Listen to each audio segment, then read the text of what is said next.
जय श्री महाकाल साधकों, आपका बहुत स्वागत करता हूं लव विथ एस्ट्रोलॉजी मंत्र में। मैं आज आपको कुल देवी को जागृत करने का मंत्र व साधना बताऊंगा। साधकों, कुल देवी हर किसी के घर व परिवार में होती है। कुल देवी हमारे घर व परिवार की रक्षा करती हैं, चाहे किसी भी प्रकार की बाधा या कष्ट आने वाला हो, चाहे चल रहा हो। सर्वप्रथम हमारी कुल देवी को हमारे से ज्यादा चिंता हमारी कुल देवी को होती है। कुल देवी की कृपा से हमें कई प्रकार से हमें सफलता मिल जाती है और कुल देवी हमारे पे अगर प्रसन्न है तो ग्रहों तक की शांति हो जाती है। कुछ ऐसे लोग भी हैं जिसे अपने कुल देवी का मालूम भी नहीं है। कुछ ऐसे लोग भी हैं जिन्हें अपनी कुल देवी का तो पता है, लेकिन माता रानी की पूजा या साधना कैसे करते हैं। ऐसे में साधकों को जो विधि या पूजा में जो बताने जा रहा हूं, जिसको अपनी कुल देवी का मालूम है वह भी इस साधना को आसानी से कर सकते हैं, और जिसको मालूम नहीं है वह भी इस साधना को आसानी से कर सकते हैं। बहुत ही प्राचीन और गोपनीय फलदायी साधना है।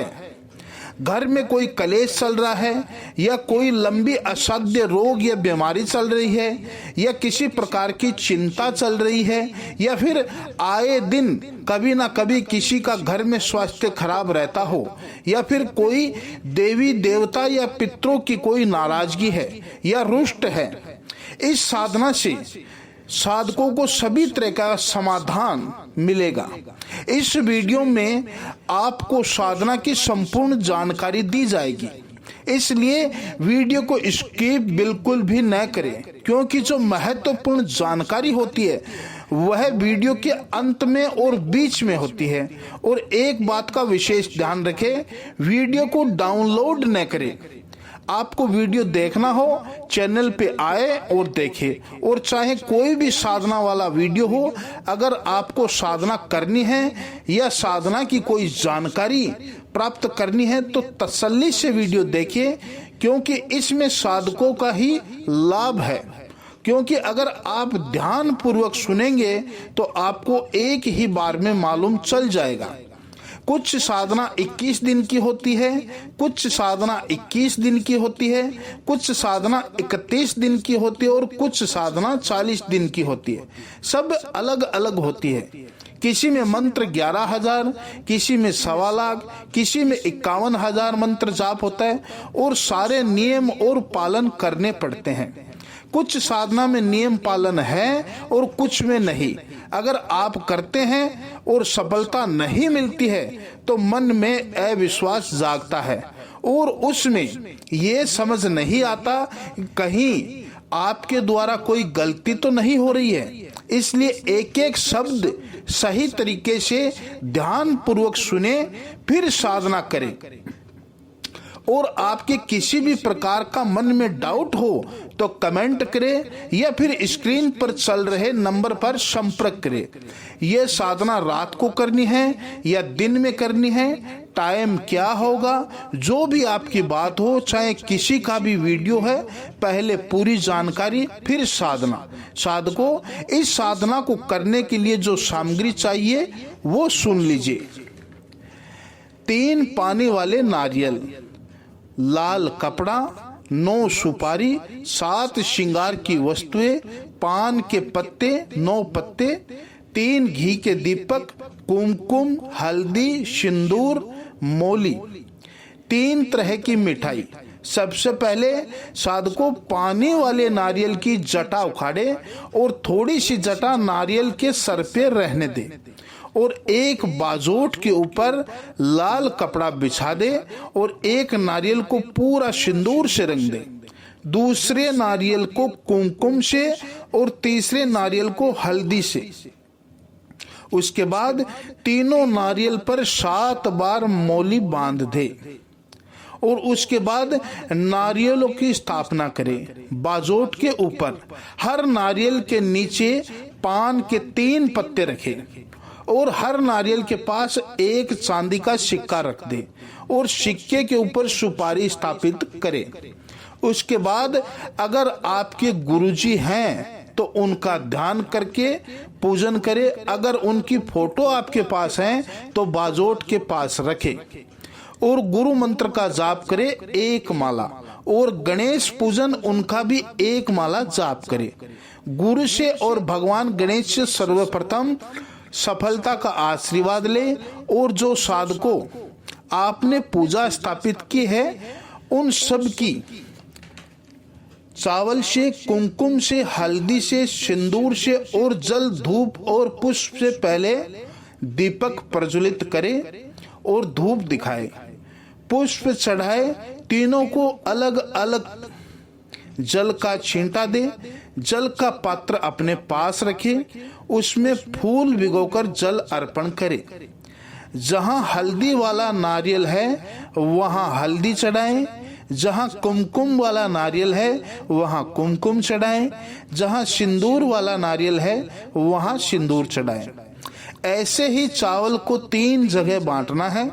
हल्दी में चावल को रंगना है और सिंदूर में और कुमकुम में भी चावल को रंगना है। हल्दी वाले नारियल पर हल्दी वाले चावल चढ़ाना है और कुमकुम वाले नारियल पर कुमकुम वाले चावल चढ़ाने हैं, और सिंदूर वाले नारियल पर सिंदूर वाले चावल चढ़ाने हैं। इस तरीके से साधकों पूजा करनी है। और तीनों नारियल के सामने दीपक जलाना है और देसी घी से जलाना है, और तीनों नारियल के सामने मिठाई रखनी है, जैसा कि मैंने पहले ही आपको सारी सामग्री बताई थी। और जैसे ही साधना पूर्ण करे, जो हमने भोग चढ़ाया था मिठाई का, वो अपने परिवार में बांटना है। और जिस समय आप श्रृंगार चढ़ाए उस समय मानसिक रूप से जिसको पता है कुल देवी का, और जिनको मानसिक रूप से नहीं पता है वो अपने गोत्र और पिता का नाम ले, और मेरी कुल देवी जो भी है मैं आपकी पूजा करने जा रहा हूँ, कृपया मेरी पूजा आकर सफलता प्रदान करे और मेरे जो भी कार्य हैं वो सफल करे। ये भावना करते हुए श्रृंगार चढ़ाए। जो भी आप चढ़ा रहे हैं उनको लेने की कृपा करें, और लाल मूंगे की माला 3 दिन 11 माला का जाप रोज करना है। और ये शुरू करना है आपने शुक्ल पक्ष की अमावस्या के बाद 12, 13 और 14वें दिन, द्वादशी, त्रयोदशी और चतुर्दशी, इन तीनों दिनों में करना है, यानी अमावस्या के बाद। ध्यान रखिएगा। और 3 दिन के बाद सारी सामग्री उठा के जल में प्रवाहित कर दे। परिवार कल्याण के लिए प्रार्थना करें। जिस समय सारा सामान प्रवाहित करे, आपको साधकों जिस मंत्र का जाप करना है मंत्र सुन लीजिए।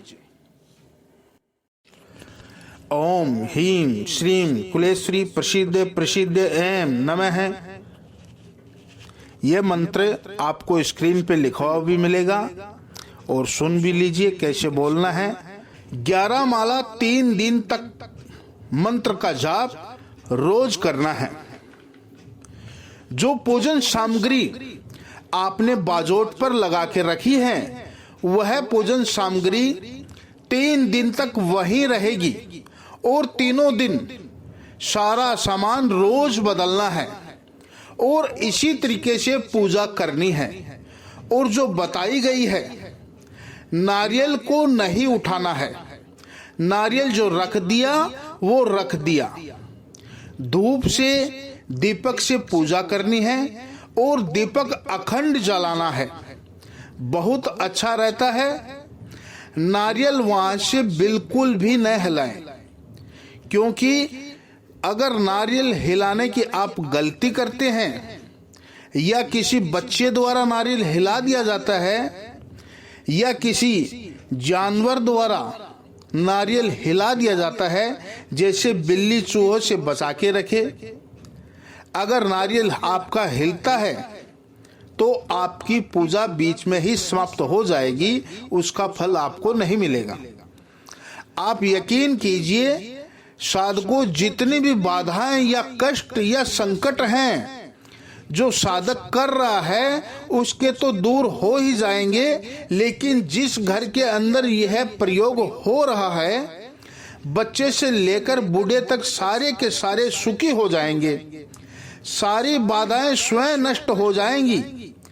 साधकों, धन, कारोबार में वृद्धि, परिवार या घर में कलेश चल रहा हो तो वो खत्म हो जाएगा, या किसी देवी देवता की अड़चन आ रही है वो हट जाएगी, किसी तरह से ग्रह नक्षत्र अड़ रहे हैं तो वो शांत होने शुरू हो जाएंगे, और कुलदेवी आपकी जो भी है उनका आशीर्वाद आपके साथ हो जाएगा। और जिनको नहीं पता है तो उनके ऊपर अदृश्य रूप से आशीर्वाद उनके ऊपर शुरू हो जाएगा। मात्र 3 दिन में, 3 दिन की साधना है। साधकों, समाज कल्याण के लिए वह विधि मैंने बताई है। साधकों, और आपका जो भी अनुभव हो, अच्छा हो चाहे बुरा हो, कमेंट के माध्यम से हमें जरूर बताइए। और साधना करने से पहले मंत्र सिद्ध अवश्य कर ले। जय श्री महाकाल।